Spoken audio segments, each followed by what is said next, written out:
Live from a bunker in the heart of the Ozarks, a podcast that will finish off this episode when we're good and ready to. It's Sif Pop. Welcome to Sif Pop Weekly, streaming live most weekends, or available to download later in your podcast feed, unless, of course, you're a patron. Patrons get perks! Patrons get those perks. Woo! I'm your host, Aaron Dicer, and I told you he's beautiful. You should see him up close. It's Andrew Ormsby, ladies and gentlemen. Each week we'll chat about movies, television, and whatever else from the pop culture universe is on our minds. And please welcome our guest this week. King Kong ain't got nothing on him. It's Jonathan Watkins. Hello. I definitely do not deserve that, but thank you. You don't deserve it, or you don't want it? Like, no, that's it. I'm good. I'm good having it. Yeah, I'm really You want to excited. compare me to Denzel? I'm good. I'm really excited for the upcoming film Watkins versus Kong. The trailer looked Yeah. great, by the way. Yeah. It's true. Yeah. I wasn't expecting to see you there. I Jonathan. know. Yeah, Adam Wingard, man, he called me up. I didn't know what to say, so I was like, "Yeah, man, let's do it." Yes. You just say Jonathan's yes. my partner in crime on TV Sins channel in the Sins universe, as well as the Behind the Sins podcast. He also has an encyclopedic knowledge of film that absolutely puts me to shame, and I'm very jealous of all the movies he knows and has seen. And we're glad to have you on the show, Jonathan. Thank you for having me. Yeah, absolutely. So we've got a fun show today. It's going to be interesting this year for, many reasons. But we've already had our sifties. We've awarded our awards, but we're going to continue to talk about awards contenders because the award season has been shifted so much and we haven't had a chance to talk about a lot of the movies and do official reviews of them. So as these movies continue to come out, even some that have already been out for a while, like one we're talking about today, we want to make sure we have reviews of some of the films you're going to be seeing more about as the award season kind of continues to heat up as we head towards an April Oscars, right? Aren't the Oscars in April this year? That sounds right. Yeah. I can't wait to see what gets nominated. I cannot wait. It's going to be an interesting year for sure, but kind of want to give you a heads up on that. So today we are talking about a movie that came out this week on HBO Max called The Little Things, as well as a movie that's been out for a little bit on Amazon Prime called One Night in Miami. That looks to be a good contender. And the other thing is we've talked a little bit about these movies as well. One Night in Miami specifically on the Sifties. We talked a little bit about the movie. I think I talked about it even when I had seen it about a month ago, a little bit as well. So yeah, apologies if you hear a little bit of repeat, but we want to make sure we give these things a full review as well. So we're going to do that. I'm ready to get into it if you guys are. If you're ready to talk, I'm ready to talk. Yeah, let's do it. All right, we will start off with One Night in Miami. On the night of February 25th, 1964, in Miami, Cassius Clay joins Jim Brown, Sam Cooke, and Malcolm X, and they discuss the responsibility of being successful black men during the civil rights movement. This is a fictionalized encounter of a real night in history. So, in other words, this night actually happened, and these men were around each other during that time. But the conversations that are written are fictionalized. It's brought to us by Kemp Powers, which, by the way, MVP of 2020, Kemp Powers. co-directing Soul and writing Soul, and then writing this. Absolutely astonishing year for him. Oh, I didn't know that. Yeah. So I mean, two of my favorite 3 movies of the year are the same person is responsible for putting them together. So it's like it's pretty insane. So yeah, and you've got these 4 main people. You've got Leslie Odom Jr. playing Sam Cooke. You've got Eli Gorey playing Cassius Clay. Kingsley Ben-Adir playing Malcolm X, and Aldous Hodge playing Jim Brown. And it's based on Kemp Powers' stage play that he wrote in 2013. I think about 7 years ago, he wrote the stage play for this, and they have brought it to film. So let's start here. What did you think about it? Did you like it, love it, dislike it, hate it, or it was just okay? Andrew, we'll start with you. Well, it was my number 1 movie of the year, right? So you hated it then? It's okay. It's okay. It's fine.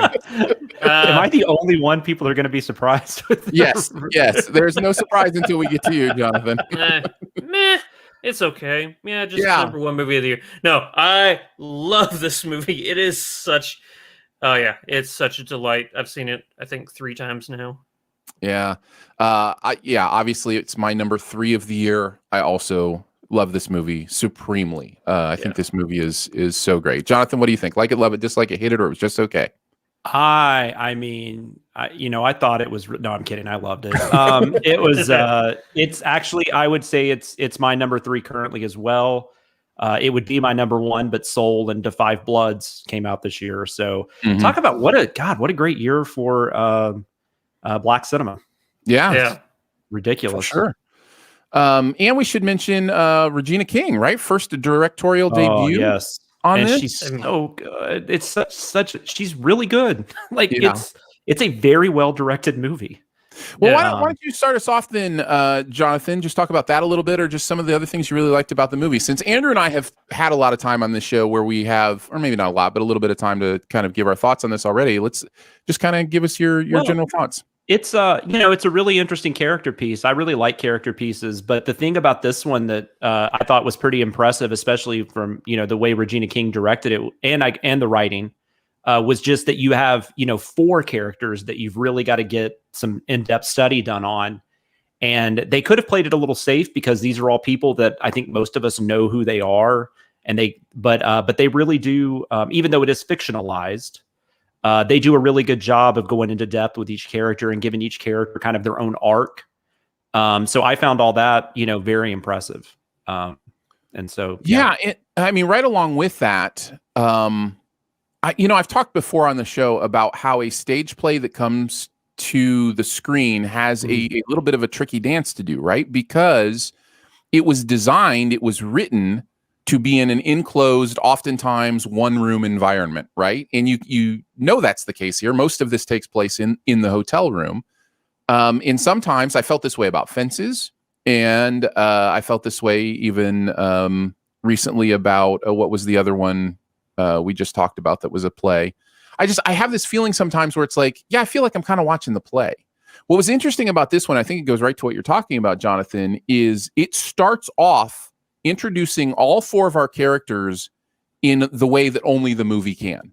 Like you would have to get pretty creative to do all those introductions in a stage setting. You could probably pull it off, but it takes advantage of the movie screen to give us a boxing match for Cassius, to give us that Jim Brown porch scene. Oh my gosh, which is that so Jim Brown the Leslie Odom Copacabana scene is right there at the beginning too, so it takes the time with each of the characters. And I think the Malcolm X scene, he's talking to Betty and talking about, because this takes place kind of in the transition of his life between, as he was breaking away from the religious group that he was in to, a different version of his religion. And so it kind of takes place right in that center crux of what he's going through. And it kind of brings you into his world in that moment. So I just don't think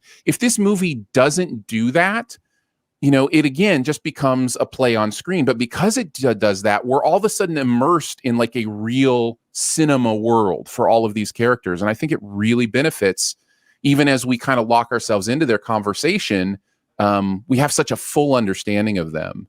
And I don't know, I really appreciated that. The Malcolm X stuff I thought was great because I just, is it Kingsley Ben-Adir? Is that his name? Yeah, correct. Yeah. I just really liked his take on the material, and I really liked the way they presented him as somebody who, because I mean, the other three guys bring up really good points to him as to why, like, he tells them they're weapons for him, and I don't know what in this would actually be spoilers, so I don't want to spoil anything, but sure, yeah.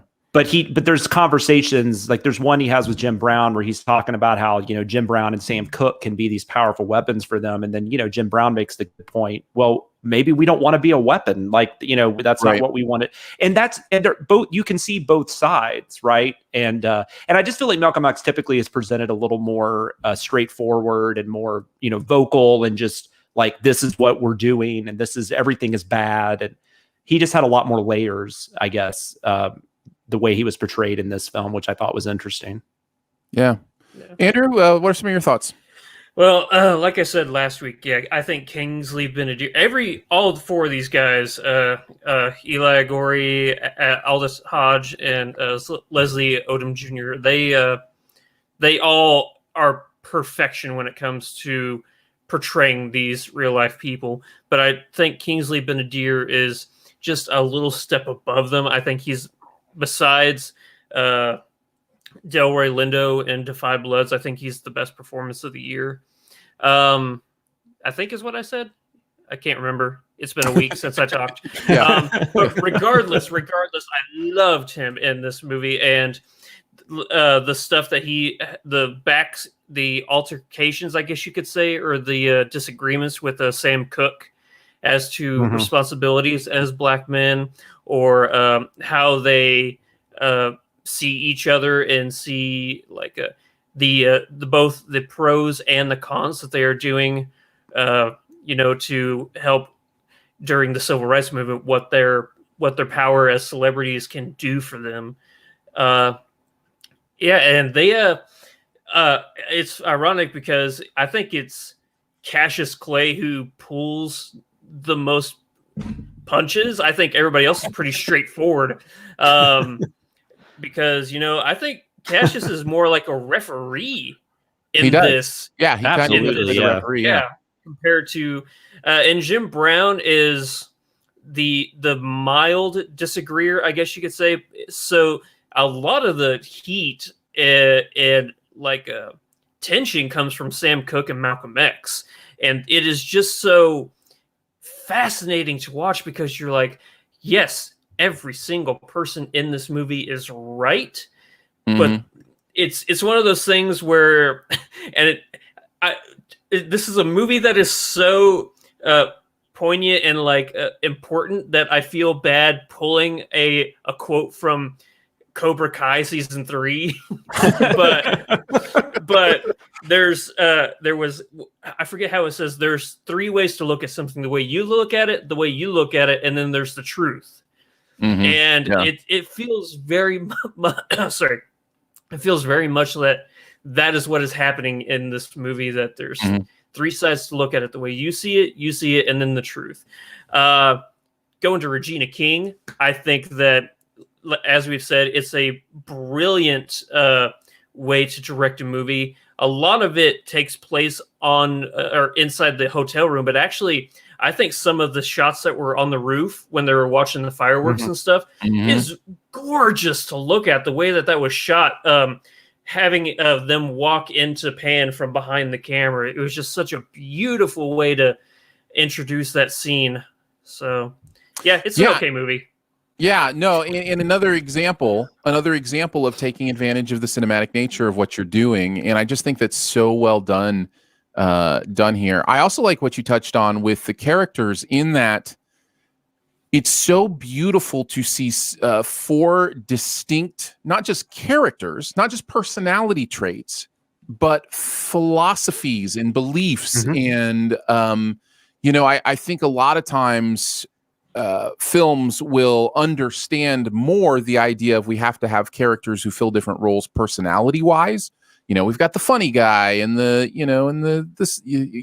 and they'll fill the personality slots. Yeah. And they don't often think about how important it is to fill the philosophy spots, to fill the idea that there are valid differences of opinion, that are seeking for truth, and I just think this movie does that so well.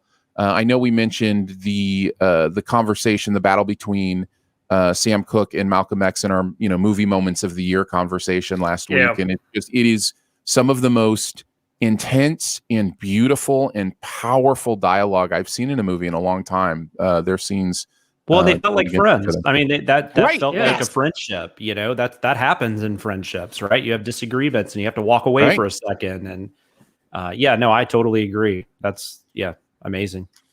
What else? I mean, is there anything on the negative side that we want to talk about, or we can keep talking about positives too? So, no, I can't think of any. I've only seen it the one time. Have you guys seen it more than once at this I've point? seen it twice so far. Okay, yeah. So I've only seen it the one time. No, I really can't think of anything. I'm sorry. I'm trying. No. It is one of those moments. I did give this an A+. I gave it 5 stars on Letterboxd. Yeah, it's one of those movies where, you talk about a perfect movie. That doesn't mean, it's without flaw. It just means that it does its job so well that I'm just not aware of the flaws. I just can't find them. If you want to get by breaking it down, really just, stuff that doesn't matter that much, but the opening moments, I mean, the Jim Brown scene is so powerful that I feel like maybe the other 3 aren't as powerful, especially the Sam Cooke and the Copacabana. I just feel like that's a scene we've seen, like Eddie Murphy had a scene similar to that in Dreamgirls. Sure. With the Eddie Murphy character. So. But there's nothing wrong with it. I mean, that's, like I said, that's picking we get it, Jonathan. You hate this movie. Yeah, I do. And that's unfortunate. But what I love. Can I say I loved Eli Gorey though? I'm an admittedly I watch way too much CW for a 44-year-old man. But no, don't say that. I love the 100. Yeah. I mean, I was a huge fan of the 100, and and I always thought he was good on that, but I just had no idea that he could do something like this. I think even if he is the lesser of the 4, which I do agree with that, but it's still not a bad thing, right? Man, I'm just not going to get into ranking them, but I would not I would not put him as the least of the 4. Okay. I thought Kingsley Ben-Adir above all of them, and then the rest are equally okay. No, phenomenal. totally fair. Yeah, I think so. Yeah, I don't mean that negative. It's not a negative. No, of course not. No, my brain, because of the way my brain works, and everybody who listens to this show probably knows this. I love ranking things. I love putting stuff in order. I love, figuring out what the best is in the second. And I could do that here. I could have that conversation both here on the podcast and in my mind, and I have thoughts, but I don't want to get into it because I just think there's something so spectacular about all 4 of them in this and how well they work together that it doesn't seem to me for myself, for my own thinking through it, to even be a worthy kind of internal conversation for me to have, just because I think of each one of them and I'm blown away. The way Eli Gorey captures Muhammad Ali's his verbal, the way he speaks, the way he delivers his lines, and yet at the same time it doesn't feel like an SNL skit. It doesn't feel like a character. It doesn't feel just like a straight up impression. It feels like more than that. Yeah, it feels like an embodiment. And Aldous Hodge is great. Aldous Hodge is one of those guys I've always liked. I was a huge Leverage fan, and he's just always, and he was on Friday Night Lights, and he's always been a guy that I've enjoyed. So seeing him get to do something like this was great. And I thought I know you guys were talking about Cooke and Malcolm X, but that scene I mentioned earlier between him and Malcolm X, I thought was really good. Where he's talking about, and then the stuff with him and Cooke, where he's talking about maybe getting into the movies. And I don't know, it was just, I've never really studied much about Jim Brown. So I don't know how accurate a lot of this was, but it made him more interesting to me as a person, I guess. Well, the movie aspect of that is accurate. He did go into. Oh yeah, definitely. Absolutely. But God, that porch scene though, it's Beau Bridges, right? With Beau Bridges. that just What a the culmin- harsh, I mean, you know something weird's going on there, yeah. but you don't know what it is, and then that last moment, you're just like, oh my god. Which I mean, to be fair, that might be more shocking to us than it is to some people watching this movie. But sure, yeah, but still, it was eye opening to say the least. Yeah. Yeah. I also want to mention and just shout out Leslie Odom Jr.'s voice. His singing voice and his ability. Is that actually him singing? I think so. I think so, because it doesn't really sound like Sam Cooke. So I believe it's him, which is fine. That's fine. But I we think know he's super talented, so it wouldn't surprise me if it was him. But I haven't looked it up. So that's a valid question, Andrew. I have not looked it up, but I just think it's incredible work. Great. Yeah. Yeah. Yeah, for sure. And also the way the movie, it's not just about the friends having difficult conversations with each other. It's also about and for me, and maybe I'm wrong in this is why I think Sam Cooke is the protagonist of this movie. If you have to pick one person as the protagonist, because I think he's the person that changes. I think he's the person, he has a moment where he understands something about himself and about his responsibility that maybe he didn't when the movie started. And the movie ends with such a beautiful representation of that change in his heart. I really think I think he's the protagonist of the film. Does that make sense? It's just kind of my reading on it after a couple times. Yeah, I think you might be right, because I think there's not really a straight up antagonist, but I guess if you had to do like the screenwriting 101, I mean, I guess Malcolm X is kind of that for a little bit of the movie. Sure. But then he changes as well, obviously, or so I think I see what you're saying. I think that's definitely the central conflict, or those two, Malcolm X's idea of what needs to be done. And Sam Cooke, what I got out of that was he just wanted to be a celebrity, right? He just wanted to enjoy his life while he was in the spotlight. Which you can't really argue against somebody wanting to do that. No, and he also saw the business side of things in a way that Malcolm X didn't, right? Like that's one of the most powerful things that he delivers in that movie is the idea of, I am setting up people to have more actual power, not just to have more fame or have more voice, but to actually be able to pull strings because of financial power. And that's, man, it's such an interesting conversation. And I'm so thankful for Kemp Powers, Regina King, and everybody that pulled this together. This is great. No, stuff. I was kind of nervous going into it too, because I've heard Aaron talk about it over the last month or so, and I've heard a lot of people say the same things you're saying, Andrew. And so, I watched it last night, and I was like, please don't be disappointed. And I was actually more impressed than I thought I would be with it. It actually, I really didn't know what was going to happen. I really didn't know what I was getting into, awesome. Which was a nice surprise. Yeah, I love that when you have high expectations and they're even, it beats them. That's always a really fun thing when it's like, okay, guys, you got my expectations way up, and then you watch and it's like, oh. I've said on Behind the Scenes how I've had a crush on Regina King my entire life. So even though she was behind the camera, I was still very happy. You were enamored. Yes. Got it. Yeah, because I think we're about the same age. I don't know. I just watched 227 as a kid and was like, ooh, she's cute. Nice. Well, there you go. I think full-throated recommend, obviously, from all three of us. It is One Night in Miami. It is available right now, if you have a Prime membership, to you on Amazon Prime. So no reason to delay. You can go ahead and check that one out. That's One Night in Miami. All right, let's move on to the little things. Deputy Sheriff Joe Deacon joins forces with Sergeant Jim Baxter to search for a serial killer who's terrorizing Los Angeles. As they track the culprit, Baxter is unaware that the investigation is dredging up echoes of Deke's past, uncovering disturbing secrets that could threaten more than just his case. You can see there we got Denzel Washington as Deke, you got Rami Malek in there as Baxter, and you've got Jared Leto as the. I don't, man. Jared Leto's like staring at me right now from that poster. I don't like it.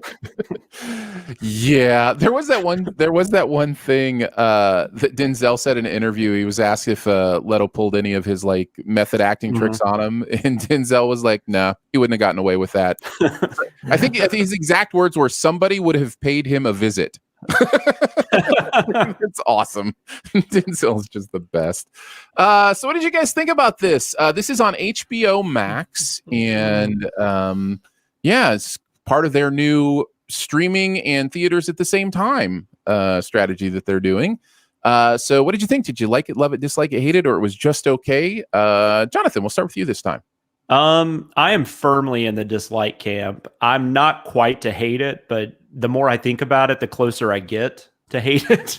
But there are some interesting things about it that if it was a better movie, I would be so happy with those things, but it's just not a good movie in my opinion.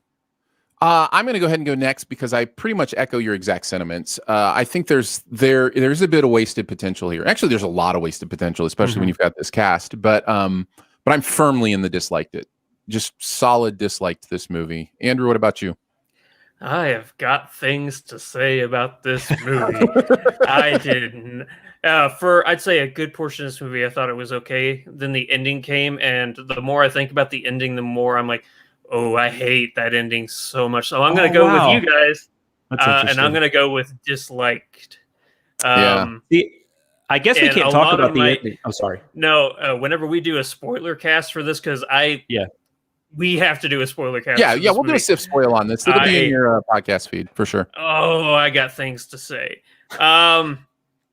It felt like everybody was a caricature of a specific type of person you see in a crime movie. Like, I think that the back and forth, the dialogue and the mannerisms of Rami Malek and Denzel Washington are some of the most like cliched, like, what are you willing to do to get the bad guy? I'm willing to go all the way, just stupid stuff like that. And it's, it is like it's trying to be a serious movie, but I can't take it seriously because everybody is so ridiculous. Yeah. Now you're not wrong. It's making me think about scenes when he says that. I'm like, no, you're totally right. No, that dialogue could be put in like 15 different scenes in this movie, of just like cheesy 1970s detective Dirty Harry dialogue, I mean, it just doesn't work. I'm feeling what you're feeling, and I too really didn't like the ending. I found the resolution to this movie completely unsatisfying in every way. Here's my first question, and maybe this will allow us to start off with maybe a little bit of good. I don't know. Maybe it's just me. I watched a lot of Denzel this weekend, like a lot of Denzel this weekend in preparation for our Best Ever Challenge this week. And if there is a consistent theme to Denzel's career, at least with the ones I watched, it's Denzel elevating bad material. Like he's so good at what he does that he takes bad material and makes it kind of watchable. And I kind of had the same experience here. So I was curious, Andrew, specifically you, since you're talking about kind of how cheesy and dumb so much of this is. Did you think Denzel was good? No, not okay. Not on his level. It felt like a lot of times, and actually this might go more towards Rami Malek. It felt like it wasn't like they weren't having conversations with each other. It was like they were spouting dialogue at each other. Like they were just waiting until the other person got done talking so they could say their next line. It didn't feel like a real conversation that they were having. Like I didn't buy either of these guys, especially Rami, unfortunately, at all. Well, that leads me to my main issue, and I'm going to put it in kind of a controversial question. Are we sure Rami Malek's a good actor? I know he has an Oscar now. I know, and you liked Bohemian Rhapsody, Andrew, more than I did. I love him in Mr. Robot. I just wonder if he found a perfect first character, and maybe he just doesn't have a lot of range, because he was so just deadpan in this movie. Just like there was so little to his performance. He's not good in this. But it's always hard but I'm kind of with Andrew. I don't think Denzel's very good in this. And so it almost makes you wonder if it's just the script. But also they weren't playing off each other well. First off, let me just say, Jared Leto, I thought was terrible in this movie. I thought every decision he made was the wrong decision. And there are scenes where, and Leto can be a really good actor, do not get me wrong, but I don't know what it was about this performance, but it just really rubbed me the wrong way. And there's a scene in an interrogation room where Denzel and Rami are so bad. And I think mainly it's because of how Leto plays the scene, and they're having to play off of him. And it's just an absolute disaster of a scene. It's crazy. Did you guys read much into this though? I got really curious about this movie, and I found out that Hancock, the director, wrote the screenplay in 1993 for Steven Spielberg. Oh wow! And Spielberg turned it down. Which, could you imagine this being Spielberg's follow-up to Schindler's List? That's insane. No. Yeah. Oh. And then apparently Clint Eastwood was attached to it at one point. Danny DeVito was attached to it, and so was Warren Beatty in the 90s. Although the Clint Eastwood thing was interesting to me, because I was thinking that would have been interesting, because Eastwood could have easily played the Denzel character in the 90s. And then Denzel could have played the Rami Malek character. I think that's kind of the movie you probably would have had. But this movie, Clint Eastwood, so Dick Tracy and Dirty Harry, yes, exactly. But this would have this movie is set in the 90s, I guess. I don't think that's a spoiler. But it also, but besides that, it feels like a script that was written in the 90s and was just kind of dusted off. I don't even, which makes me wonder like how Hancock even got this made. Of course, he ended up directing it himself. And I guess he was able to get Denzel attached or whatever. Maybe that's all it took. But this just feels like a leftover film from that era. And I just, it was bad. Man, it's a shame. I really want to be. Do you guys like Leto though? Like, or do you disagree with me on what I said about Leto? He's terrible. He's terrible in a way that feels just so.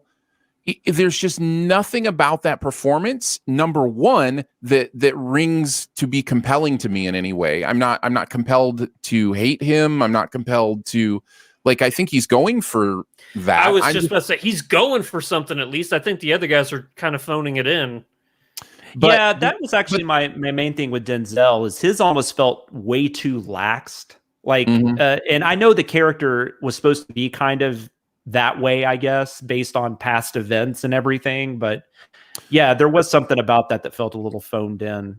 But the second part of what Leto's doing in this that I think is even worse is I think he is drastically undermining the themes of this movie by his performance. Yeah. And I'll explain that a little bit, but this is a movie that is about the idea of detectives having to make assumptions. Like, this is a big part of this movie, is about the idea that police work is assumptions. It's about gut. It's about understanding the little things, right?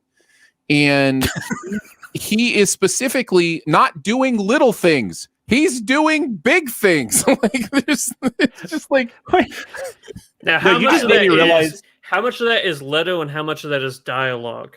I'm not trying to defend Leto here. No. It might be both, but I think Leto is chewing scenery when I really think okay, if you want to talk about the good part of this movie, this will be pretty much the only good thing I say about it.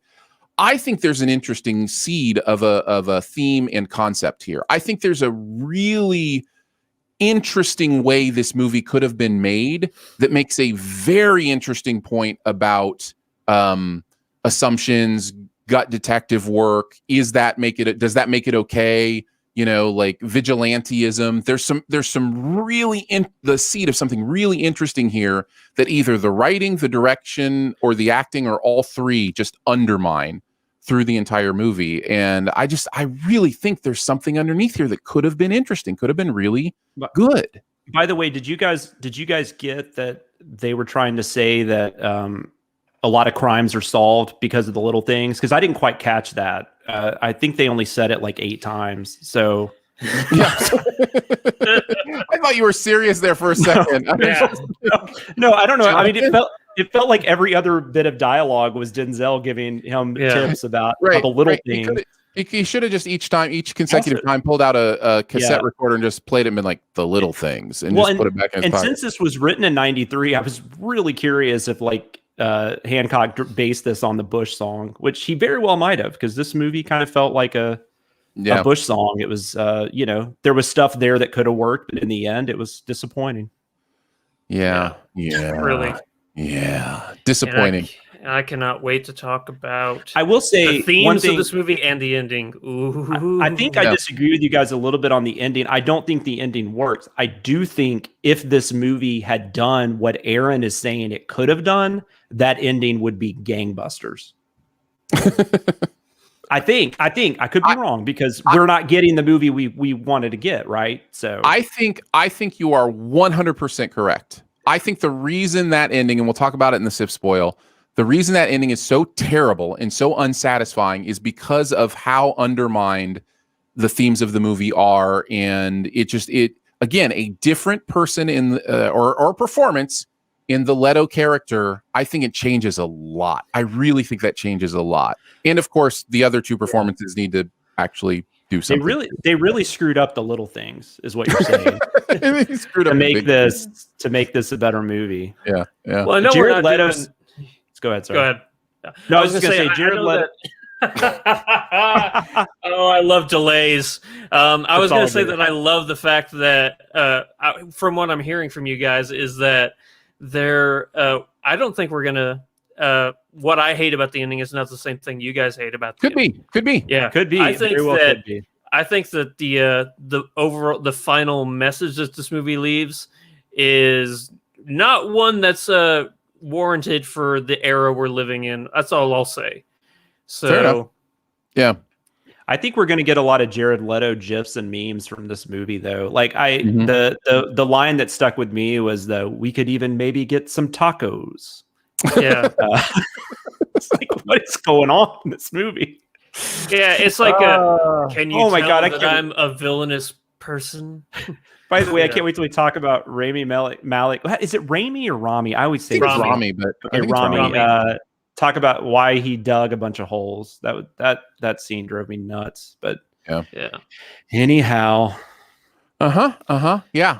Exciting things to come in the SIFT spoil for this one.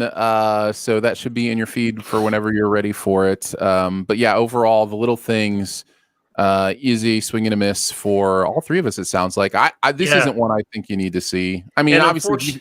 Unfortunately, it's my number one movie of the year for 2021.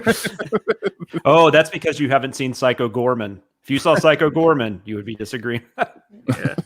That is the best film of 2021 so far of the four I've seen.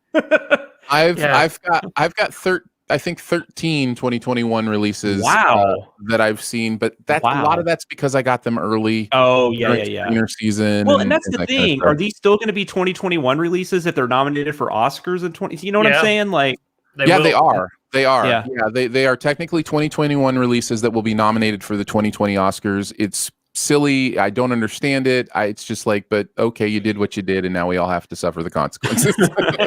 So there's that. All right. Well, before we head into the best ever challenge, just a huge thank you to our members, our SIF Pop members at Patreon. Appreciate you so much. This is a way to support what goes on here, a way to support what goes on at the website, sifpop.com. And you can check out all the information at patreon.com/sifpop. We do a weekly bonus podcast for all of our members, and we did Jonathan's List of Shame game for the bonus podcast this week. So if you want to check that out, all you got to do is go to patreon.com/siftpop. And if you are a member, you'll have your own bonus podcast feed that you can import right to your podcast player, where all the bonus podcasts just show up like regular. So check that all out at patreon.com/siftpop. And thank you so much for your support of what goes on here. All right, let's do our best ever challenge. As mentioned, we're doing best ever Denzel Washington movies. We will go from number 5 to number 1, round robin style. If somebody names a movie that you have higher on your list, you can trump. Oh yes, you can bump it. That's right. Bump. Bump? Is that what you Yeah. Yeah. So one of the listeners recommended we say bump instead of Trump. I thought that was really funny. I remember that. Okay. So if you've got something that's higher, you can trump that with the word bump or bump that with the word Trump, either way. So we're gonna get into it. Start with number 5, and Jonathan, why don't you kick us off? What's your number 5? You guys have this on your list or higher. If either one of you, we are best friends. No, I went actually. My number 5. I had about 10 movies that could have been my number 5. Right, I felt the same way. Yeah.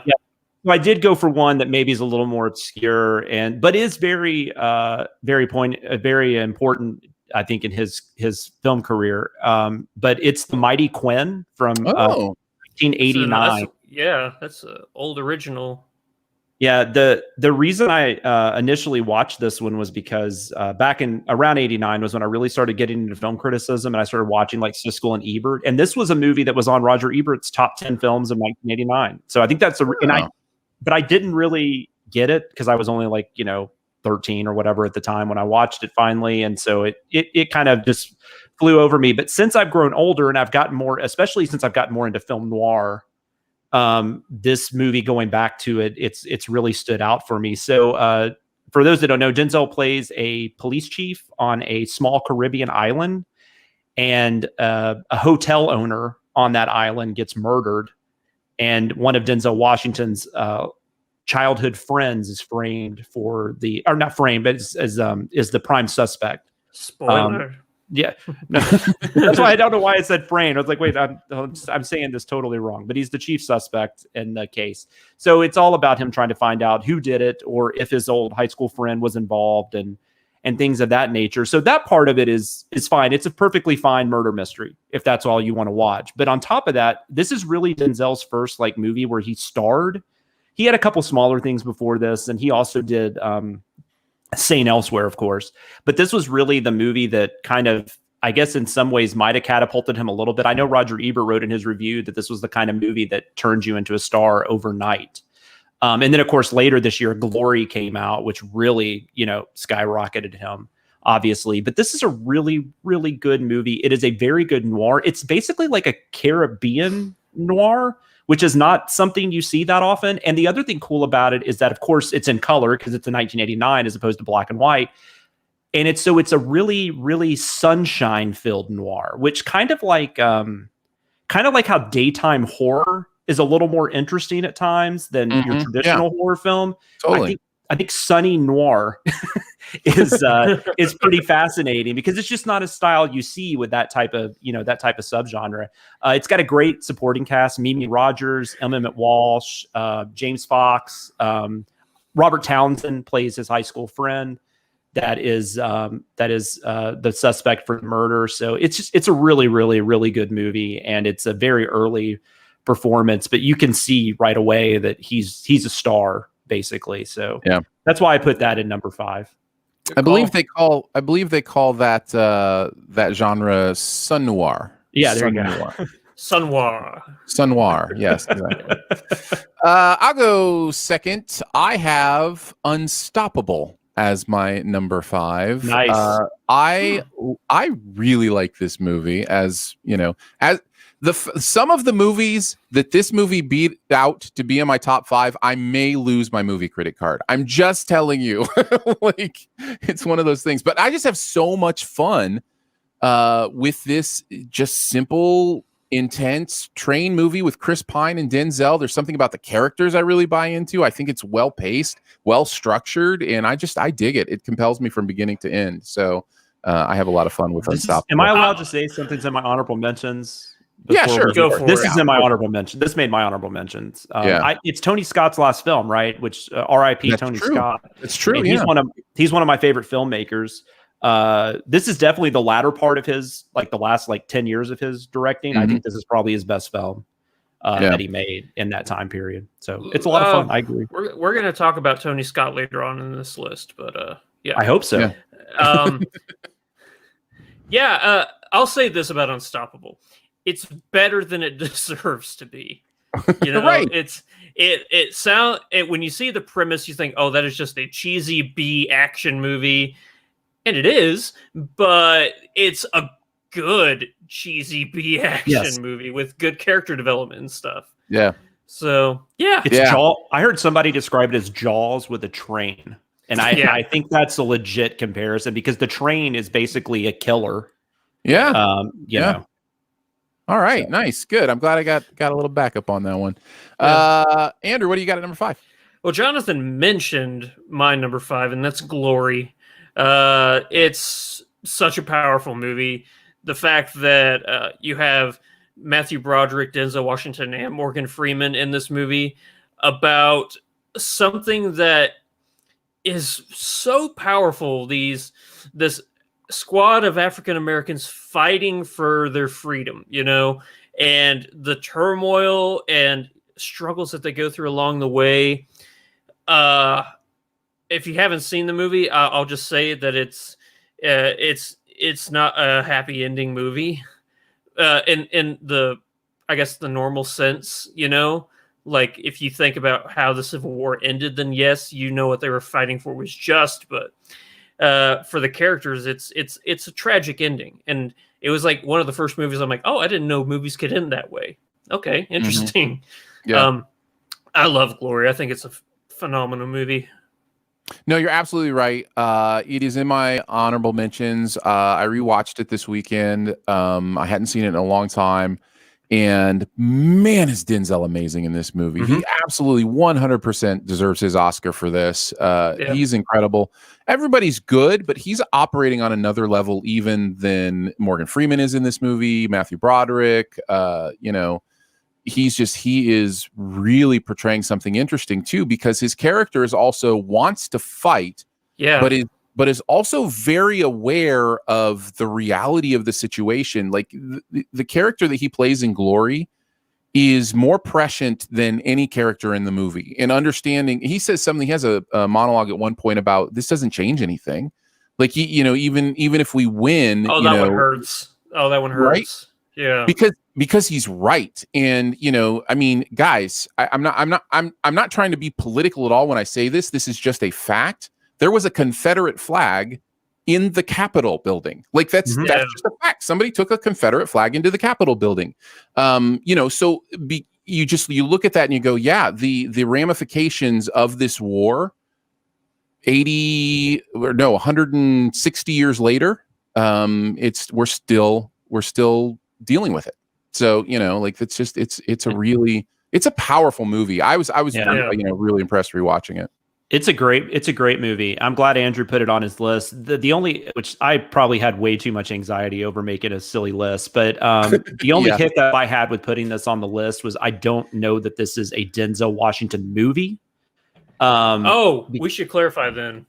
It doesn't have to be a Denzel Washington movie. That. It's like a movie that he's in. So like, I don't want you to think that we're ranking Denzel Washington performances. Yeah, he could have like a 3-minute part in the movie, but if it's a great movie, it's going to be like number one. I knew that going in. I'm just saying, for me personally, when I was making the list, that was just kind of something I did on my own. Because he's also in I'll talk about that in honorable mentions. There's another really good movie he's in that he's even in less than this. But as a movie, Glory, is probably the second or third greatest movie in my opinion he's been in. So I do think it's a great movie. Yeah, no, it's really great. And I was really glad I rewatched it. All right, on to our number 4s, Jonathan. What do you got at number 4? I think this is going to get bumped based on what Andrew said, but Crimson Tide is my number 4. I also have it at number 4. Andrew, you still want to bump it? No, it was like my number 6 in honorable mentions. Okay, I just heard you mention we'll be talking about Tony Scott again, so I thought. Oh, we will. We will. Don't worry. Oh, Don't worry. Really? Yes.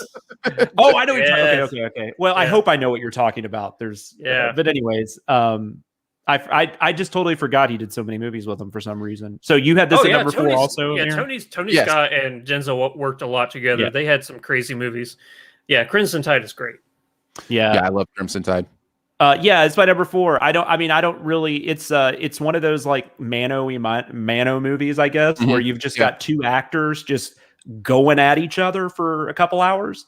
In this case, you have like Gene Hackman in his prime going up against Denzel. Yeah. And it's really, really good. I'm actually not a huge submarine thriller guy, but I really, really like this one. And it's very intense. It's very thrilling. Unlike Unstoppable, I think it's a little smarter than Unstoppable. If we're comparing the Tony Scott stuff, but there is some silly stuff in this movie. Don't get me wrong. Yeah. But and then it's probably now most famous or infamous for Tarantino getting scolded on set by Denzel Washington for some dialogue he chose to write in some of his other movies. But Tarantino did have some influence on the script, which I think it's pretty obvious the parts that are his. The Silver Surfer. Yeah, definitely the Silver Surfer scene. But no, I just love this movie, and it might not be Denzel Washington's best performance, but it's one of my personal favorites. Yeah, it's great. It was my favorite submarine movie until I knocked Hunt for Red October off of my list of shame. Yeah. Oh yeah. I'm with you there. Hunt for Red October is so top good. of the list. Yeah. Yeah. It was my number 4 as well. I really dig this movie. Andrew, what do you have at number 4? This will probably get Trump, but I'm going to go with Training Day. I have it in my honorable mentions. Yeah. I actually didn't include. I mean, and what's weird is I'm surprised both Jonathan and I have it in honorable mentions because for many people this would be an easy number 1. Yeah, this is number 1 for a lot of people. So, he just has a lot of great movies, guys. Yeah, he really does. But I think that whenever you think of like the epitome of a Denzel Washington performance, I think a lot of people think Training Day. Yeah. And while he is, giving a like career performance in this movie, I think that why is my brain doing Ethan this Hawke? thing? Ethan Hawke is like right there with him. Like he's supposed to be, more timid around him and stuff, but I think by the end of this movie, he's going toe to toe with Denzel as far as like like going back and forth at each other.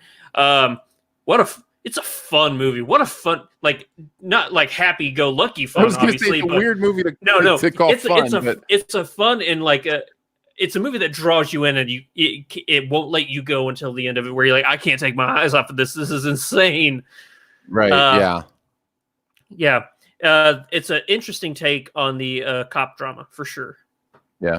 I agree. Yeah, it's really good. It's really good. It's just I don't think I've ever quite gotten to that level that some people get with it, but it's a really good movie. I don't know what else to say about it. I mean, it's obviously an astonishing performance. It's obviously a bravura performance from Denzel in this movie. So I totally get it. It does hold its place as one of the only movies my wife has refused to be in the room for. Interesting. Oh, interesting. It was one of those movies where she's like, I'm done with this. And she just left. I think a lot of that had to do with a certain word that got used a lot in this movie that my buddy. Well, no, buddy. It wasn't even that one. But yeah. So it was rough. We should say too, I mean, this is one of the few, I think this is this would be one of the few movies where he's like just a straight up villain. Totally. Which is different, right? Because mostly he's typically the leading man, and he's the leading man in this movie. Well, maybe not. Maybe Ethan Hawke is actually. I agree with you, Andrew, though. I think Hawke is amazing in this movie. Yeah. And I think he absolutely stays in step with Washington the whole way. I have heard through interviews and some other things that he knew that he had to bring it, and that he treated it like like a big boxing match in some ways. Like he trained. Speaking of Training Day, he trained to be able to stand his ground as a performance in this movie, and you can tell he put a lot of work into it, and it pays off. So, yeah. I'm trying to think, but I think this might be my favorite Antoine Fuqua movie as well. Oh, maybe you might be right. The answer is yes, it is. I just said you might be right. You're talking about your personal favorite. I'm telling you, you're right. No, I mean just like that might be his best movie. You weren't wrong because I said this might be my favorite. You might be right is correct. So yeah, it is. I am telling you, Andrew, this is your favorite. Oh, cool. All right, number 3. What do you got, Jonathan? I've got this is another one. This actually came out the same year as Crimson Tide, and I might be a bigger fan of this than most people, but it's Devil in a Blue Dress. This is I haven't seen this one. This is Carl Franklin directed this. Carl Franklin is one of those directors that I feel like never really got a fair shake. Probably a lot because this movie didn't do well. Before this, he had directed this really cool noir from neo noir from '92 with Bill Paxton called One False Move, which is, or maybe that's '93, but it's a couple years before this. Really good movie. And then he, off of that, he got to do this movie with Denzel, and it didn't perform that well. This is based on a novel by the great Walter Mosley. This is actually the first in a series of novels, the Easy Rawlins novels. So in a perfect world, this would have become a really cool franchise. But Denzel plays Easy Rawlins, who is a guy that is he just lost his job. He's pretty. This also, unlike Mighty Quinn, which was kind of a present day noir. This is a noir that's set more in the correct time. This is set in 1948. And he plays a character that's really desperate for a job. He kind of falls backwards into a PI job where he is looking for a missing person played by Jennifer Beals from Flashdance fame. And this is just a really cool mystery from start to finish. And it just looks amazing. Franklin just shoots the crap out of this movie. It's so fun to watch. It's so easy to get like soaked up into it, because it's just so cool to watch. And then it's also got who else was in this? All of a sudden, I'm going to play Tom Sizemore. Don Cheadle is in this movie. I already mentioned Jennifer Beals. I should also mention Carl Franklin and Denzel worked again together on a really fun movie, Out of Time. Oh yeah. Also, Walter Mosley worked with Denzel on Manchurian Candidate as well. Oh, interesting. I did not know that he had something to do with that. That's really cool. He wrote it. Yeah. Huh? I think he wrote it, didn't he? Walter Mosley. He might have. I mean, it's based on an older movie, so I don't know who wrote the updated screenplay. But this has always been one of my favorites. This is my second personal favorite Denzel performance. Oh, nice. I think he's just outstanding in this movie, and I really hope I always try to get more eyes on this one. I don't know how easy it is to find right now. I don't know that it's ever been released on Blu-ray. Maybe it has. I didn't look it up before this, but I know I own it on DVD. But it's a great movie. Check it out. So no nice. Devil on a Blu-ray. There's no. It probably is. I probably am completely wrong about that, but. All right, my number 3 is probably one that is very just personal, specific to me. But boy, did I love Book of Eli! So it's a good movie. I think it is. I really enjoy it. There's a lot made about twisty movies, right? Like movies that have big story turns at the end that kind of change rewatches and those kind of things. And this movie is one that people have put into that category. I don't know that that's the reason I love this movie. I think I really love it for its themes, for the performance. I love it for its look. I think this is a really compelling watch, even beyond kind of the story turn idea and the kind of the rewatchability. Although that's fun. It's fun to rewatch this movie after you've seen it the first time, but yeah, this feels like an Aaron movie. I don't know what that means, right. But when you say, like, when I remember when we were going to talk about this on Behind the Scenes, I was like, I bet Aaron loves this movie. So yeah, whatever it is about it, I do love it. I do love it very much. Yeah. So it was close to making my top 5. It was really close. I think this is actually a fun movie. The fight choreography is great. And I love the way that it, like Aaron said, the way it's shot. There's that scene where they're fighting in the underpass and it's just the silhouettes of them. Yeah. Mm-hmm. And like, oh, this is a beautiful way. It's very Kill Bill, I guess, but it was, it's a good movie and great performances. There's also an incredible oneer in this movie where the camera follows like a bullet through a bullet hole and then through a house and then back out and through the TV and stuff. Yeah. And I think this is the Hughes brothers, right? Or one of the Hughes brothers. It's the people behind Menace to Society and Dead Presidents and could be very good directors. It is, yes, Hughes brothers both did it. Andrew, what's your number 3? Well, I'm gonna go with what I think is Denzel Washington's greatest performance out of any movie. A lot of people would say Training Day. I personally would say Fences. Wow, very nice. Very nice. Not only his best performance, but also it's hard to put into words how good he is in this movie. Because I've said this 1,000 times since I saw it, that I thought nobody would ever live up to James Earl Jones in this movie, the way he did on the stage play. But Denzel exceeds everything that James Earl Jones did. And not only is Denzel Washington doing what I think is his best performance out of his career, Viola Davis is right there with him, man. She is such a fascinating character. The emotional journey that the beginning of this movie takes you on, with the whole "Dad, why don't you love me?" or "What, Dad, why don't you like me?"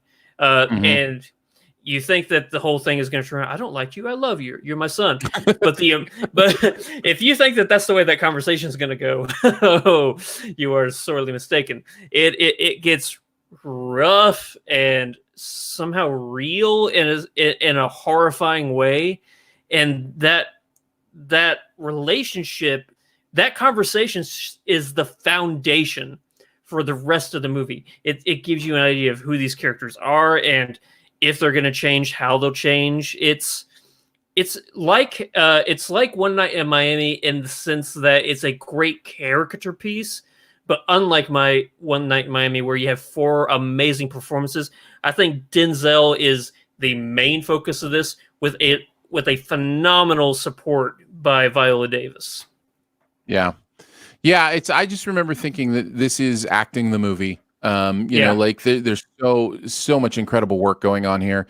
Denzel is amazing in this, and yet somehow Viola, I think, is even better. Like, I just think I think she's just astonishing in this movie. But I had it in my honorable mentions. It is definitely powerful. I sadly have not seen it. It was one I was going to try to get to this weekend, but I didn't have the time. But I'm definitely going to watch it at some point. I've always wanted to. As big of a Denzel fan as, I don't know why I haven't yet. But it looks right up my alley. Wilson. Yeah. So. Yep. All right. Absolutely. On to our number 2s. What do you got, Jonathan? Well, he did a lot of movies with Tony Scott. He also, of course, did a lot of movies with Spike Lee. My number 2 is Inside Man. Which, okay. Fair enough. We'll talk about it here in a second. Love it. Yeah. My number 2 is Philadelphia. That's what I have at number 2. Yeah, I need to revisit this one because I would like to see again with fresher eyes. But I just remember just being blown away by the performances, by the subject matter. Anytime a court drama is good, it just owns me. I just, for whatever, there's just something about courtroom dramas that I don't know. I really dig them. They're inherently suspenseful. They have an inherent tension to them. This is one of my favorites, and a real breakthrough for Hanks too in his dramatic chops. So, absolutely. This is really good, and Hanks is excellent in this movie. But this is one of those. I think Denzel's better. I think he's giving the more interesting performance in this movie. I think his character is really interesting. The way he reacts to even representing Hank's character in the movie is just fascinating. It's something like I just don't feel like they would do today. But it feels very realistic, especially in '93. That feels like a very realistic approach. So, and Jonathan Demme directs it. It's great. It was I guess it was his follow-up to Silence of the Lambs. So yeah, I agree with you. It's great. Yeah, good. All right, that's my number 2. What do you got at number 2, Andrew? My number 2. This is where my Tony Scott movie's coming in with Man on Fire. Nice. This movie. Terrified you were going to say Taking a Pelham 1, 2, 3. Go ahead. Oh God. No.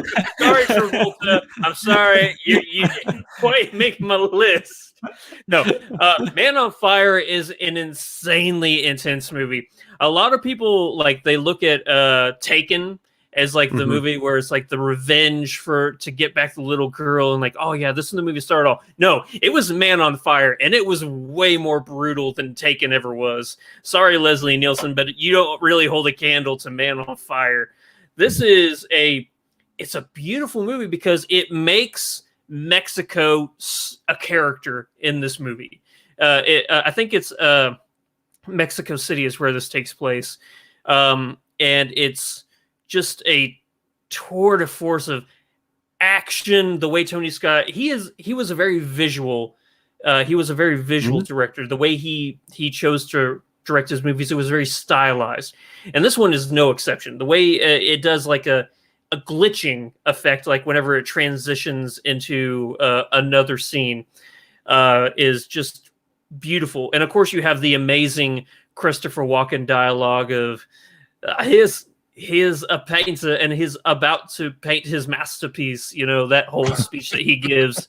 It's one of my favorite things. It's like, oh yeah, his art is death, and he's about to paint his masterpiece. Is I think what it is. It's kind of a John Wick sort of thing, like where they're building up John Wick in the beginning of that movie. Christopher Walken is building up Denzel Washington. Also, I can't stop talking about this movie. Seeing the transition of him going from a suicidal alcoholic in this movie to having a purpose, and then having that purpose taken away from him. That is how you do a revenge story. You give a real meaningful attachment to what they are trying to avenge. And that is one of the best driving forces for a movie. So, yes. Nice. Good. I've only seen it the one time. There was another one I was hoping to get to revisit, and I just didn't have time. But I do remember liking it. This was one Tony Scott was supposed to do. He wanted to do it early in his career. And I don't remember. I think something he made didn't do as well at the box office, so it just didn't happen. Maybe it was The Hunger. I don't remember. But they did make this movie in the early 90s. I've heard it's terrible. I've never seen it. Somebody else made it. And I remember this being really good. It's definitely on my honorable mentions. I do have to say it was very interesting in your passion. You, I believe, accidentally called Liam Neeson Leslie Nielsen. The Naked Gun movies are right up there with Man on Fire. Leslie Nielsen is great in this. What are you talking about, Aaron? He's amazing. Leslie Nielsen in Taken is just something I need to see. So I'm glad you said that. Well, if he had still been around, that parody would have happened. Yeah. Let's be honest. I think the closest they got was Wrongfully Accused, where he was doing the Harrison Ford. What was that movie that they were? Fugitive. Fugitive. Oh man, Wrongfully Accused is one of the funniest movies ever. Yeah, it's definitely underappreciated. Yeah, I think these are on to our number ones. Jonathan, what do you got at number one?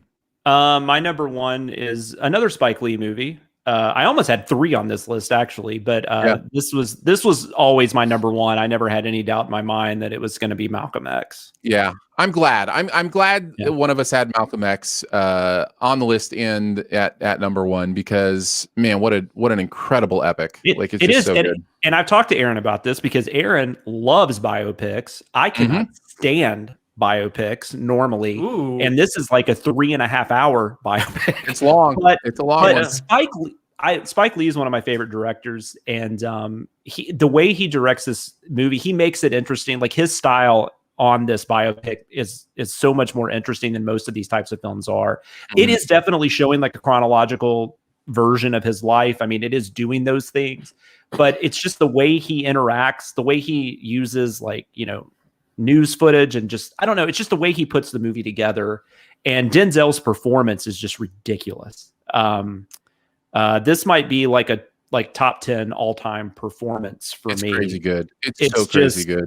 He's in almost every scene. He captures your attention the whole way through, and it's just, I don't know what to say about it that hasn't been said, but it's my favorite Spike Lee movie. I think it's Spike Lee's best movie, and I think it's the best movie Denzel's ever been in, and I think it's his best performance. So it was kind of hard not to put this at number one. Sure, of course. I think it's also a real nice companion piece to One Night in Miami. Yeah, to get the full breadth. And I rewatched this movie this weekend as well. To get the full breadth and scope of Malcolm X's life, and then to go zoom into one night of Malcolm X's life. Yeah, even though it's kind of a fictionalized storytelling. But it really gives you more a sense of that character and where they are in that moment, in their transition. So yeah, I was really glad that I had watched. I mean, it's the movie that brings everything together this week too, right? Like on the show, like Malcolm X is the movie of the week because you've got Malcolm X in One Night in Miami, you've got Denzel in The Little Things, and then you've got the best Denzel Washington movie. So yeah, I think I'm glad we're giving it some love because it's incredible. It's good stuff. Yeah, you can tell that for Spike Lee, Denzel, and pretty much for everybody, they understood. You can tell it was an important movie for them to make. Like the subject matter and everything that they really wanted to put forth beyond their best effort, and it shows. It really does. And I think it's been a while since I've read about it. I think this was one Spike really fought for too, because I think at one point Spielberg was maybe attached to this movie. It was somebody like that. It was a white director of that maybe I think it was Spielberg. I don't think it was like Scorsese or anybody. I think it was Spielberg, but I know there was something going on at the time. And Spike just fought for it, and he got it. So, and I'm glad he did. Yeah, and I'm glad for so many reasons, including that incredible bold suited stroll that he makes with Denzel early in this movie, where they've got their suits on and they're just styling and profiling, and it's amazing. I absolutely love it. And Spike, which I mean, obviously with Andrew, I assume that's what his number one's going to be when he bumped it when I said it. But you can tell Spike is just such a fan of movies, and I think this, even though maybe that gets overshadowed a little bit with the powerful message and stuff coming through, but there's a lot of love given, a lot of Easter eggs and stuff like that given to older film in this movie, which is really cool as well. Yeah. So my number one is the same as Andrew's number one. Let's talk about The Inside Man. Wow. I'm so glad. I'm so glad to hear you guys love this movie so much. It is my favorite Spike Lee movie. Mine too. And it is my favorite Denzel movie as well. I rewatched it as well this weekend. Me too. And it is so good. This movie is so well constructed. It is so tightly woven. The performances are great. The character work is so great. The way you care about both what is going on with the mystery as well as what is going on with the characters is such a great balancing act. It is also a very story turn, rewatch it a second time with different eyes kind of movie, like was mentioned with Book of Eli. So yeah, I really love everything about this movie. It's so good. So good. So good. I think that for me, this is the best heist movie ever made, in the sense that I think it's the most logical and realistic type of heist that could happen. Don't get me wrong, I love the Ocean's movies. I think they're great, but I think they spend $5 million to do a $6 million heist, so it's like with the amount of money they spend on like preparation and everything, this one seems like the amount of we're going to substitute spending on just time. We're going to spend time preparing for the ultimate heist, and we're going to do it. And I think that yes, you have the great dynamic with Denzel and this crew of robbers, but then you have the introduction of the Jodie Foster character and how she is like kind of working her way with Christopher Plummer into this really interesting and fascinating side plot that I'm equally interested in. Like, what are they trying to do? Because I think Jodie Foster's character is, she's confident and sexy and very mysterious. And you're like, what is this character up to? And she is just willing to do anything and everything for her client. And I think that she has a really, really good job. Also, we can't forget that Chiwetel Ejiofor is like Denzel Washington's like a partner in this. And they're just great. This movie. I want to watch it again, like now. Yeah, it's so good. And I forgot about how great Foster was in this until I did the rewatch this weekend. She's amazing. This is a great movie. This is probably Spike Lee's most mainstream movie, I would say. It's probably why I like it the most. It's definitely his most genre movie, which I love that he did this, because I almost feel like this was him saying, like, I can do a genre film just as good as anybody else. Because, Because he's had a lot of ups and downs in his career as far as being able to get movies financed and stuff like that. So, and he seems to kind of be back on a high right now with like the Five Bloods and stuff, which is good. Yeah. But no, I think this movie's great. The only reason it's not like right at the top of my Spike Lee favorite films is just because I do feel like some of his films are a little more powerful than this one. But this movie isn't trying to be powerful. And there's nothing wrong with that. This is like the most 40-something white guy thing ever said on a podcast, but I love heist movies. And this is one of the best. And I do think this is a lot better than Ocean's 11, even though I do love Ocean's 11. But no, this is way better. I agree with you, Andrew. Clive Owen is an awesome villain. Oh, just so calm. Calm. Oh, I love it's actually eerie. Yeah, absolutely. Because you never really know, right? You never quite know what he's capable of doing. And this movie does a really good job of keeping everything to the vest until the end. Even though what's interesting about it, it also plays with time a lot, where you're going back and forth, which actually I know Aaron and I have been talking about recently. This is something that kind of annoys us in a lot of current films, but I think here it's justified. And I think it tells the story in a much more interesting way. And talk about an ending that works versus like what we were talking about with Little Things. This is a good ending. One of the best. The thing with the flash forwards in this is that it doesn't hint at all towards the reveal, I guess you could say. No, it's not at all. And if anything, it kind of adds to the mystery, which is really hard to do, to have flash forwards add to the mystery. So Spike, it's so good. But I don't for 1 second begrudge Malcolm X being your number one. That is a powerful movie. And you mentioned it's not of Spike stuff. It's not, the message stuff isn't like right there at the priority, like Do the Right Thing or Malcolm X or those kind of stuff. But honestly, rewatching it this weekend, I remembered how much there is, how much racial conversation there is in this movie. Absolutely. Absolutely. And he does some really interesting things and brings some things home. There's a few moments with a racist cop, and just keep the color commentary to yourself. But those are some interesting conversations. There's a really interesting sit down with a Sikh, and he's wants his turban, and like there's some really great racial stuff going on here. Denzel is at the beginning of the movie, you find out Denzel is in trouble, like has been accused of something. That whole thing is definitely racially driven, and how he is able to kind of fix it. And I love that storyline because you don't really ever find out I don't want to spoil anything, but you don't really ever find out the answer to that, which is interesting. Like, I don't think he intentionally did it. Well, at the end of the movie, not to give it away, they come back and they say, hey, that money, we found it. He's like, oh, where was it? Was it in my bank account? He's like, no. Was it in your house? He's like, no. He's like, well, then I don't want to know where it was. I mean, I think the movie is so good. I think it's definitely leaning towards he didn't do it, but I'm just saying it is a little open-ended. Like you could see a way through there which is interesting. I mentioned Taking a Pelham 1, 2, 3 because that has a story, that has a B-side storyline like that too, and it's handled so differently and not as well, Yeah. Apparently, Denzel likes trains.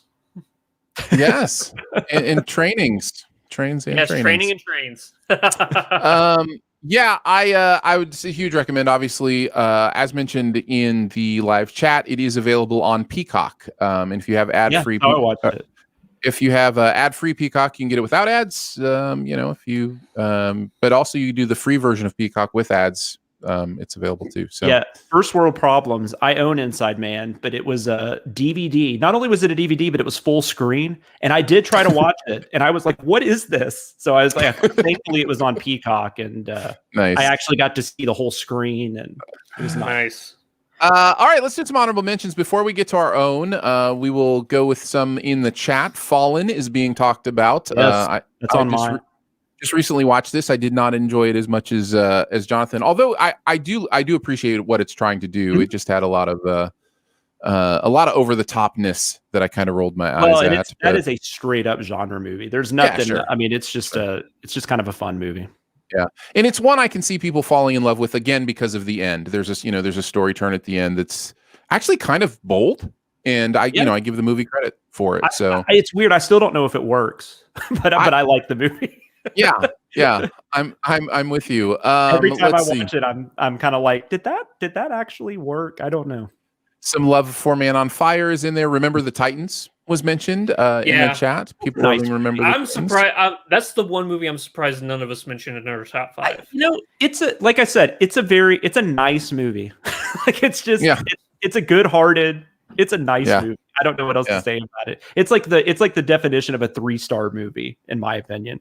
What about you guys? What are some of your honorable mentions? I got a bunch, but I'll wait till you guys go. Okay, Jonathan, why don't you go first then? I mentioned I almost had 3 Spike Lee movies. The other one was He Got Game. That was in contention for my number 5. I think it is a sports movie, but I don't. It's just one of the most interesting movies of its type that I've ever seen. And the father-son dynamics in that movie are just so interesting. And then I'm trying to remember who was the Milwaukee Bucks player that Ray Allen. Ray Allen. Thank you. I couldn't think of the name for some reason. He's actually really good. Okay, let's talk about this. I just watched this yesterday for the first time. I'd never seen He Got Game, which is a surprise to me because I love Denzel and I love basketball. Basketball is easily my favorite sport. And I thought for sure this had a lot going for me. I did not like this movie. For me, there's part of Spike Lee's the way he makes films that I find distracting. I can see that. And I get it's part of his fingerprint, right? Like he really puts a fingerprint. This felt one of the most Spike Lee movies I've ever seen. Like the way he's jumping to different all the Mia Jovovich stuff.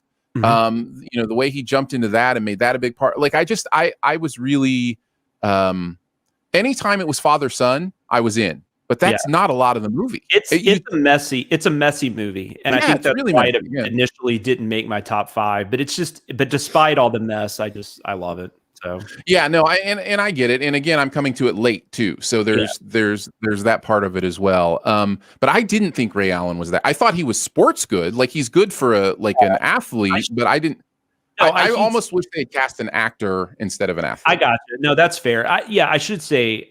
I guess I just thought he was good considering it was, he had never done a movie or anything. I thought he was perfect. And I should mention Mo Better Blues is definitely one I enjoy. I don't love it, but it's definitely one I thought was worth mentioning. We already mentioned Out of Time. I actually like The Manchurian Candidate. The original is one of my all-time favorite movies. Same goes for Taking a Pelham 1, 2, 3, actually. The original Taking a Pelham 1, 2, 3. But there's something about the Manchurian Candidate remake that I enjoy. It's very well made. Jonathan Demme directed it. I love that. I love Meryl Streep as a villain. I think that is amazing. So I enjoy it. Taking a Pelham 1, 2, 3 is stupid, but it's kind of fun too. And I don't want to take too many away, but I will mention The Bone Collector just because I'm such a murder mystery fan. I was going to be the first one I mentioned. Okay. I like The Bone Collector. I do. Yeah, I do too. It's an interesting version of a detective movie. It's a lot better of a detective movie than The Little Things, I'll say that. Absolutely. It's an interesting take because it's kind of like Angelina Jolie is the surrogate detective. She's the body for Denzel Washington's mind. And if you don't know what the movie's about, that probably sounds really weird. But I think that it's an interesting take on this rookie detective and how a fresh set of eyes, and at the same time combining that with, a very seasoned and well-trained veteran of the force to take down a serial killer. I think it's a fun and thrilling movie. It's really it's not quite to the level of Seven disturbing, but it's not not disturbing. No, I agree with you. In Like Devil in a Blue Dress, it's based on the first novel in a series by the author is Jeffrey Deaver. It's the Lincoln Rhyme series. They actually, NBC recently had a TV show that only lasted a season based on them too. But the one thing that's weird about the movie though is they changed the killer from the book, which doesn't usually work. But here, I think it actually it might have been better. Actually, the movie, might have been a good call on the movie's part. I don't think they would have been able to pull it off the way they do in the book. In the movie, it was kind of one of those things where visually, I don't think they would have been able to make it work. So they changed it. Yeah, I liked it. Yeah, for sure. Yeah, it's a good movie. I'll just mention a couple, and then Andrew, you can mention whatever's left on your list. I have to mention Much Ado About Nothing. I know I like Much Ado About Nothing. I have the Shakespeare thing, and actually Denzel loves Shakespeare too. I'm really excited for the Coen brothers Macbeth or whatever that's supposed to come out this year with Denzel. But yeah, so I really dig Shakespeare. Kenneth Branagh Shakespeare is one of my favorites. Once again, though, for my personal list making, that one just didn't count because that's why it's an honorable mention. And Keanu is so bad in that movie. He really is bad, but it doesn't bother me too much. But yeah, he's definitely bad. But it's great. The scene with Kenneth Branagh and the fold-up chair or whatever it is he had. Oh my God, one of my all-time favorite scenes in a movie. Yeah, it's great. And Michael Keaton's great in that movie. Yeah, he pops in for a sandwich. Yeah, he's awesome. And then I just want to mention, I don't think either of these are great, but they're worthy of mention because there's enough in them that I enjoyed. Magnificent Seven, I thought was worth mentioning, and Flight was also worth mentioning. Flight was one that almost made my list as well. I forgot about that one. Yeah. Andrew, what do you got left? Well, the first one I have to mention is The Hurricane. A, I love boxing. And B, this is a boxing movie that's not really about boxing. Mm-hmm. So it's a really interesting take based on a true story of a boxer who was wrongfully imprisoned and about his fight to gain freedom. Another really good one is the Antoine Fisher, a really great character piece. I think as good as Denzel Washington is in that movie, I think Derek Luke elevates the movie to a higher level. I think he's really the breakout star of that. He directed that one too, right? Didn't Denzel direct that movie? I think he did. He sure did. Now I'm looking at it. Yep. The other one I'm going to mention is American Gangster. It was interesting seeing because we mentioned this before. You don't really see Denzel as a villain too often, but when he is, he's really good, and I think that he's really good here alongside Russell Crowe. Is there any others that I was going to mention? I think that is probably it. I know there's with Denzel Washington, there's always a movie that if you don't mention that somebody's going to be like, "Are you kidding me?" There's somebody out there that's like, "You guys didn't mention Heart Condition." Yeah. I was just looking through which Denzel movies we haven't mentioned because we have mentioned so many of them. Brief, which I think, Aaron, did you say that didn't hold up very well for you? I hated the Pelican Brief when I rewatched it this weekend. I remember liking that movie when it came out, but I was just like, I like it bad. Fine, but it's never been a movie I'm a huge fan of. What do you guys think of the Equalizer movies? So I was going to mention the Equalizer. I think they're good, but I think the first one is fine. The second one, I've only seen the second one once, and it didn't really work too well for me. But I enjoyed the first one for the most part. Yeah. So I will say about American Gangster though, that's a weird one for me. Like I want to like that movie more than I do, but I do think Denzel is really good in it. And that's Ridley Scott directed that one. I kind of wish Tony Scott had directed that one. I think it might have been a little more interesting. I really don't want to go through them all, but I do want to mention the other one that I did watch this weekend that we didn't mention was John Q. I like that movie. I've never seen that. I like that movie. I don't care what anybody says. I like it. Yeah, I kind of liked it. It is ridiculous. It's got a lot of like typical movie making cliche, over the top, kind of stuff in it. But man, Denzel is really good in it, and the overall story and themes are really good in it. So yeah, I'd say I'd put it. I definitely liked it. So. I haven't seen the one he did. I have not seen the one, the lawyer movie he did a couple years ago. The Dan Gilroy movie. What was that called? Roman J. Israel Esquire. I've never seen that one, so I didn't know if that. You don't need to. I think Virtuosity is probably worth mentioning too. Virtuosity is a terrible movie, but man. And I'm sorry, I did want to mention one, but the only reason this one didn't make my list is because it's really hard to find. But he did a thriller in '91 with Russell McKay called Ricochet. Yeah. John Lithgow is the villain in that. That is one of the most insane thrillers that has ever been made. And if you have access to it, I highly recommend watching it. It's on Cinemax was like the only thing it's on, and it's in like an out of print DVD. But hopefully they'll bring it to Blu-ray soon or something. But Virtuosity is just it's bad, but it's kind of fun. So bad it's good, kind of in that category. That the mid '90s, yeah, idea of what virtual reality was is insanity. Yeah, if there's one you watch Lawnmower Man and movies like that, you're like, Ghost in the Machine. If there's one thing I know about humans is we totally know what 20 years from now is going to be. We get it right every single time. Every single time we get it right. It's amazing. Yeah, I have like my Judge Dredd giant triangle shoulder pads in my closet right now. You know. Yeah. I've got my my shell. The shell's in the bathroom. Yeah, I totally. Yeah, it's all correct. All right, let's do it, guys. Let's get on to our buried treasure for the week. What's that one thing in any area of pop culture that you want to let people know about? Andrew, why don't you start? What's your buried treasure this week? I'm going to go with an anime because, you know me, I like to recommend anime. And this one is really good, and it was just released on Netflix. If you haven't seen it, it's called Demon Slayer. It is really good. I think the way they're going to do this, and don't hold me to it because there's only one season out. I think they're going to do a season, then a movie, a season, then a movie, a season, then a movie.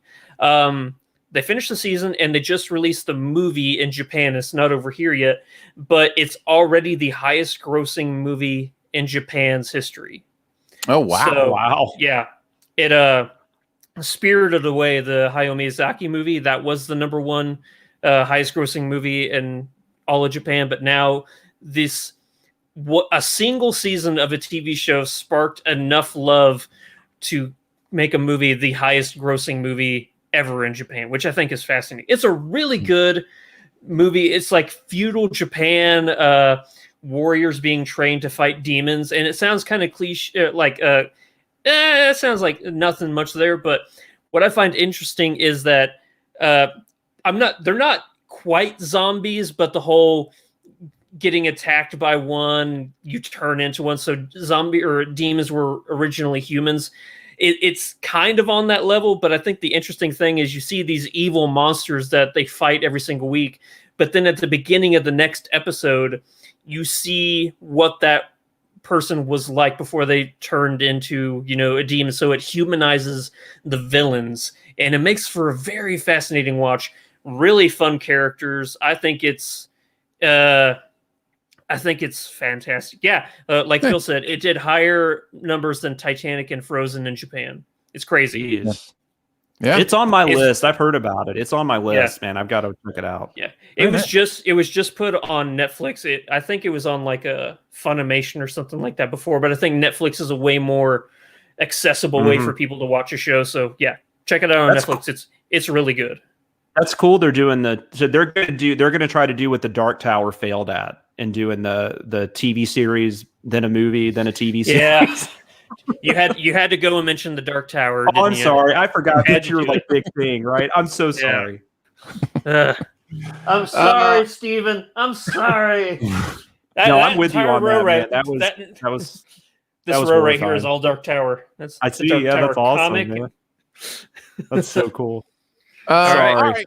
I will go next. I was inspired by another podcast I listened to check out the movie Mississippi Grind. I actually thought I had seen this. I knew I had access to it through screeners the year it came out, and I realized I never got around to seeing it. And they were talking in that podcast about how much similar it is to Robert Altman's California Split, which is another movie I hadn't seen at that point. So I watched California Split first, which is a 1974 Altman film, and then watched Mississippi Grind. And the reason I mention both of those is because I honestly don't know how you appreciate this movie fully without watching California Split. It is incredible to me how much of this movie is patterned after that movie.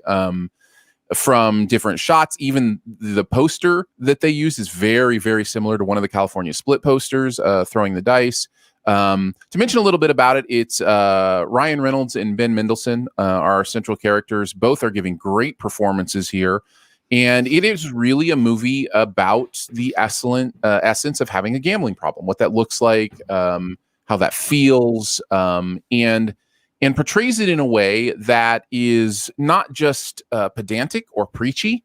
In fact, it doesn't feel like that at all, because it acknowledges the joy, that there is a real joy and exuberance and possible winnings, all that kind of stuff that comes out of it. It's not just the tragedy of not knowing when to quit, which is what you see in every single gambling movie ever. And it gets into the mindset and where that's painful and where that's problematic. And I think this is a really good movie. And it's not one that I would jump up and down on the street corner and just say, you have to see this. But it is one where if you've got access to it, I didn't take a chance to see where it was streaming or if it was streaming anywhere, but if you are able to find it somewhere, I definitely think it's worth a watch. I would recommend watching the Altman film as well, California. I feel like it's on Tubi or something because I feel like it always pops up in some recommendation for me. I can't remember what streaming service it is, but I think it's Tubi. It could be. I've never seen this. I've seen California Split, which is one of the saddest movies ever made. Yeah, it is but great. It's an interesting sadness, right? Yeah, it is. It's a very unique sadness that movie has, and I will say Mississippi Grind does go to ultimately a different place than California Split does, even though it patterns itself in many ways after that story. So California Split is Elliot Gould, right? And yeah, I've seen it. It's been a long time. I just remember being very sad by it. Yeah, it's also Siegel. Oh, George Siegel. Yeah. George Siegel. No, Steven Seagal.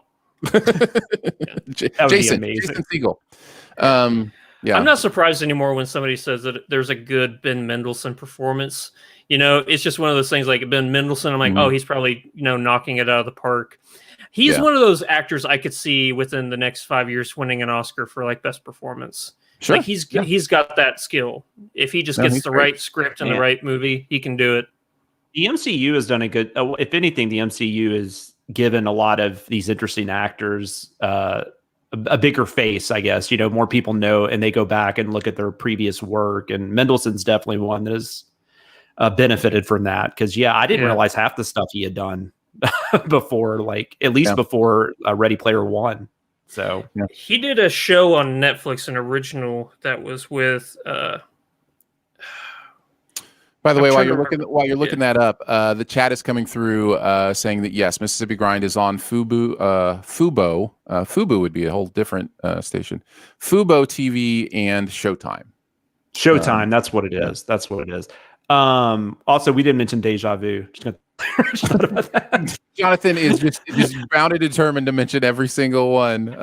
Two Guns, Safe House. I feel like Deja Vu though is a decent sized one that we. Wait, aren't both of those also Ryan Reynolds movies? Yes, Two Guns and Safe House. Yeah. Yes. Okay. Thank you. Two Guns is Mark Wahlberg, right? Yeah. Bloodline is the show that I was thinking of. Oh, okay. I've heard of it with Kyle Chandler. It's actually really good. Yeah. He also did The Outsider, which yes. Which was good. I love that. All right, Jonathan, we're finishing with you. What is your buried treasure for this week? Mine is a movie that came out in 2020, just a few months ago, actually, called The Empty Man. And this is a movie that I kind of avoided because, this is stupid, but it was a horror movie with man in the title, which immediately just made me think of the Bye Bye Man or The Lawnmower Man. Slender Man, which are not, which are terrible movies. Mm-hmm. Also, this is terrible that I like this, but this movie is 2 hours and 15 minutes long.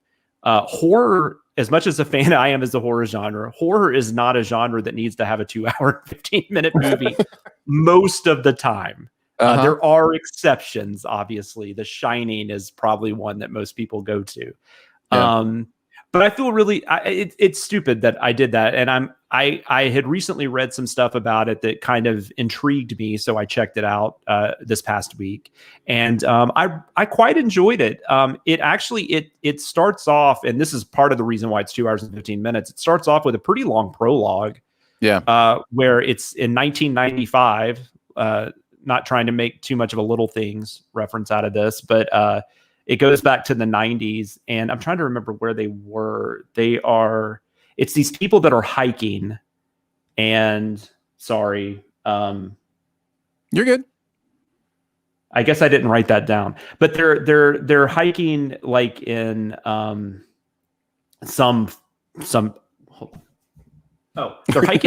they're hiking in Bhutan. I'm sorry I hope I said that right. And they stumble upon some things. I don't really want to give anything away. So they just stumble upon some stuff and things go awry as they do in a lot of these setups. Now we're going to shoot to Aaron's favorite setting for any movie or TV show, the present. Yes, present day. Which, and we have James Badge Dale, who is I'm a huge fan of. He was on 24. Yeah, he's great. He's in Iron Man 3. He's just a really cool character actor, and he's actually the leading man in this movie, which is really cool. Which is another reason that intrigued me. And he is a family. A group of kids at this local high school go missing, and he is a family friend of one of the kids' moms. And he was a former police officer that went through a tragedy, as a lot of main characters in horror films have. And so he goes on the case of trying to find out what has happened to these kids. There is an urban legend aspect to this movie, hence the empty man. It's a thing that kids try to resurrect because no one's ever seen a horror movie before. So they like to go chant stuff on a bridge. Sure. Yeah. And so, so there's some stuff to that. It gets into like kind of a cult type territory at one point, kind of in the vein of something like Midsummer or something like that.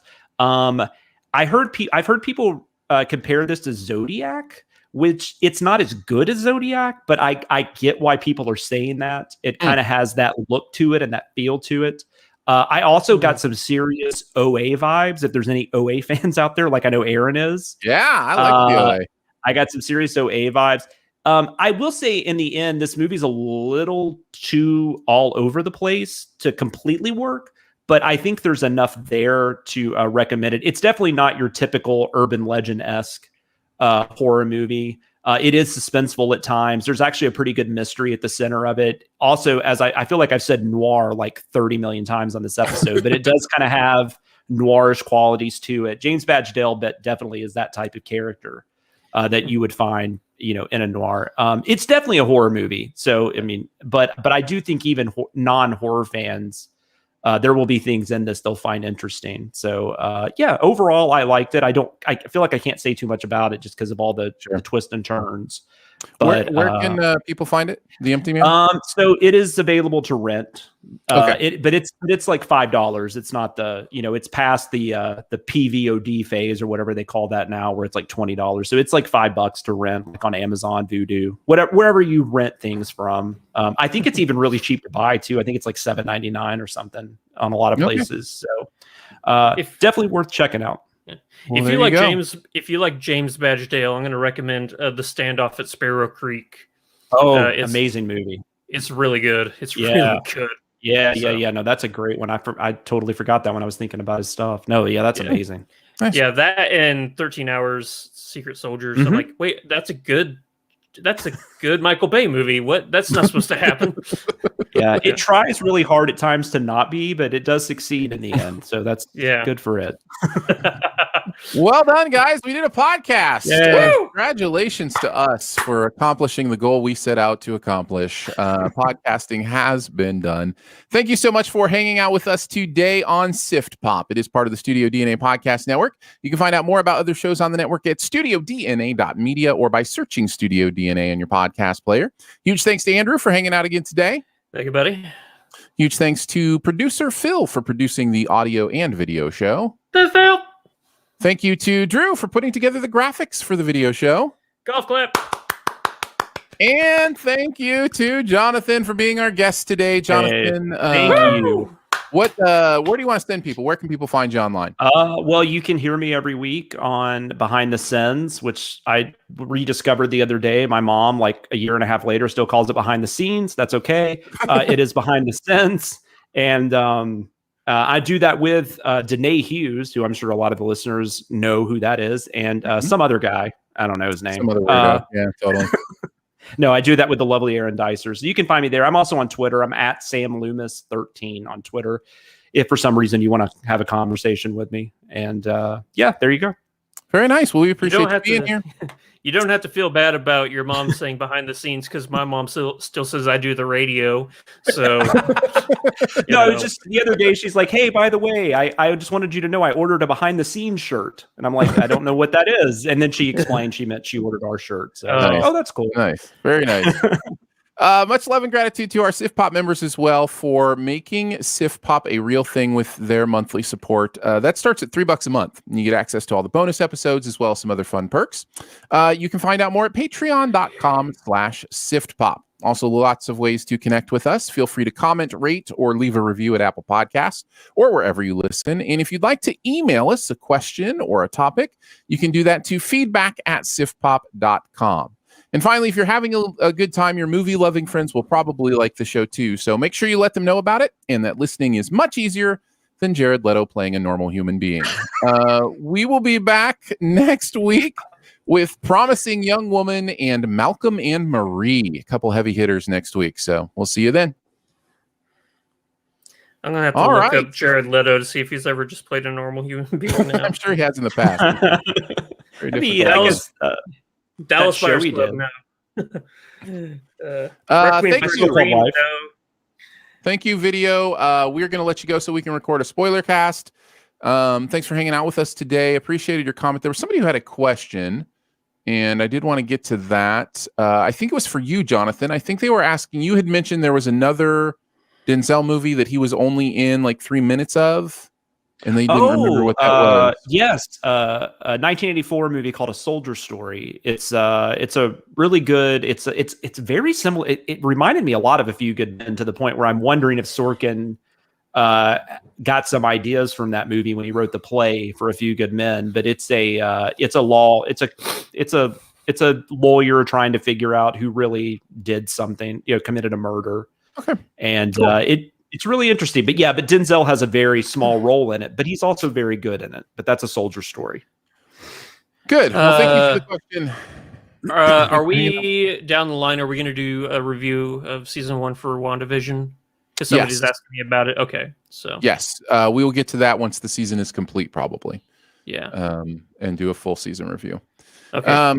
But yeah, we've got some awards contenders to get through first, and so we'll keep watching WandaVision and get to that down the line. But yeah, thanks for hanging out with us, guys. We'll catch you next time.